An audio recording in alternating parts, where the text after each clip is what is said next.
তোরলে কি করবো আমি, কি করবো তোরলে আমি? কতই আমারে এই জায়গায় তোরে কেডা আইতো কিসে? হ্যাঁ, তোর লেগে এখানে আইতো আমার। ওই তোর আটকাইছে কেডা আটকাইছে? আমি আটকাইছি। আসসালামু আলাইকুম ভাইজান, আপনার অনেক সাহস, বিশাল বড় কলজা আপনার। আপনি আমার ড্রাইভারে আটকাইছেন, কারণ একটাই, আমি কে এটা আপনি চিনেন না, যে কারণে আটকাইছেন। ফোন লাগা। জি স্যার, কিন্তু স্যার কাকে ফোন লাগাবো? আপনার মামা স্বরাষ্ট্রমন্ত্রীকে, নাকি আপনার চাচা ভূমিমন্ত্রীকে, নাকি স্যার ডিআইজি সাহেবকে ফোন লাগাবো?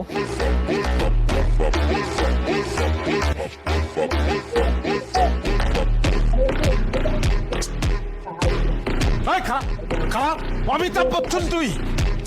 কোন মনে গা crorepati মারাস তুই আমার লোকে? না অপশন দাস তুই আমারে? Sorry sir. স্বরাষ্ট্র, ফোন লাগা। আমি এটাই ভাবছিলাম। ভাবলে চটকানা খালি গিলিগা। ভাইজান আপনার আমি স্পিকারে দে, আপনি খেয়ে ভালামু, আমি খেয়ে ভালামু, এটা আপনি দেখবেন। আসসালামু আলাইকুম মামা। হ্যালো ভাগ্নে, আমি তো সচিবদের সাথে মিটিং করছি।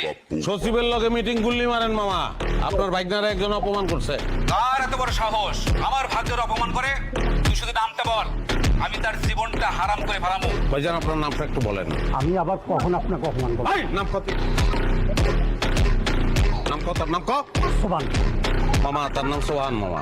তুই খালি ওই তার ঠিকানাটা পাঠা, আমি এখনই ফোর্স পাঠাবো। আমি তার জেল চাই না, বরবাদি চাই। গাড়ির শোরুম ওই জায়গায় থাকবো না, এখানে শোরুম থাকবো না। আমি গ্রামে খালেকরে ফোন দেবো, খালেক আইসা এই জায়গায় চাষ কইরা শস্য লাগাইবো, এটা আমি দেখতে চাই মামা।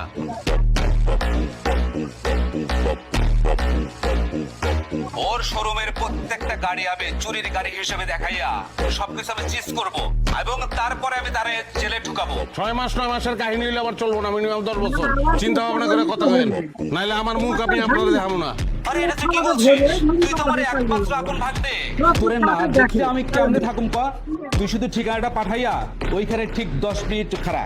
আমি বুলডোজার সহ ওইখানে ফোর্স পাঠাচ্ছি। আর শোন, ওর শোরুম আজকের মধ্যে সব ক্লোজ হয়ে যাবে। হ্যাঁ, তুই কোনো চিন্তা করিস না ভাগ্নে, তুই কোনো চিন্তা করিস না। জি মামা, থ্যাংক ইউ থ্যাংকস আ লট। আপনি খাই ভালাম ভাই, 10টা মিনিট ওয়েট করেন।